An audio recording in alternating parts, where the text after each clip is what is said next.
అక్కడ ఒక గుంట ఉంది. ఆ గుంటలో పడిన కప్పలు బయటికి రాలా. అది లోతైన గుంటేమి కాదు, గట్టిగా ఎగిరితే కప్ప బయటపడుతుంది. కానీ ఎప్పుడూ కూడా ఆ గుంటలో పడిన ఏ కప్ప కూడా బయటపడలా. కారణం తెలుసా? ఏదైనా ఒక కప్ప గుంటలో పడింది అనుకోండి, చుట్టూ 10 కప్పలు వచ్చి ఓరోరి తమ్ముడా పడక ఈ గోతులో పడ్డావా, ఇదే గోతులో మా తాత పడ్డాడు బయటపడలా, ఇదే గోతులో మా మామ పడ్డాడు బయటపడలా, తమ్ముడా ఇప్పుడు నువ్వు పడ్డావు, నీకు గోతి గండ ఉంది కాబట్టి గోతులో పడ్డావు, బయటపడే ఛాన్స్ లేదు అని చెప్పి అందరూ పైనుండి మాట్లాడుతూ ఉంటే ఇక ప్రయత్నం చేసే కప్ప కూడా ప్రయత్నం చేయకుండా ఆ గోతులోనే చచ్చిపోవడం. ఇది అలవాటు అయిపోయింది. ఆ లోపల పడిన కప్పేమో ఎగిరి గంతేస్తుంది. ఎగురుతావేంటి, ఎంత ఎగిరినా సరే నువ్వు బయటికి రాలేవు అని చెప్పి అన్ని కలిసి నీ వల్ల కావు అని చెప్పి అంటుంటే ఆ లోపల పడిన కప్ప ఇంకెక్కువ ప్రయత్నం చేస్తుంది. ఈ చుట్టూ ఉన్న కప్పలన్నీ కలిసి చెప్తుంది వినపట్టలేదా, పైకి రావడం సాధ్యం కాదు, పెద్ద కప్పలే చచ్చిపోయినాయి, నువ్వు ఎలా పైకి వస్తావు అని అంటే అది ఒక్కసారిగా ఎగిరి బయటపడిపోయింది. దేవుడి మనం ఎంత దీన్ని నిరుత్సాహపరిచినా,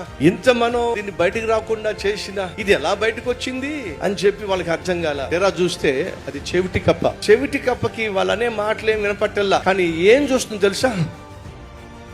ఇది చూస్తుంది అంటే అది అనుకుంది బయటికి రా నువ్వు రాగలవు అని నన్ను పిలుస్తున్నాయి. అవన్నీ కలిపి అంత పిలుస్తా ఉంటే నేను బయటికి రాకుండా ఎలా ఉంటానని చెప్పి అంతేనండి ఎగరడం ప్రయత్నం చేసింది, గెంతడం ప్రయత్నం చేసింది, ఆఖరికి బయటపడిపోయింది. నిరుత్సాహపరిచే దుష్టులు దుర్మార్గులు ఉంటారు. వాళ్ళ నిరుత్సాహ మాటలు నీ చెవిని పడకుండా ఉంటేనే మంచిది. వాళ్ళ దృష్టిలో నువ్వు చెవిటివాడిగా ఉంటేనే మంచిది.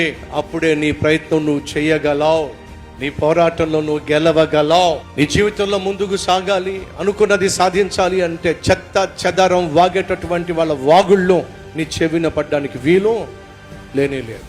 ఈ రీల్ లైక్ చేయండి, అనేక మందికి షేర్ చేయండి.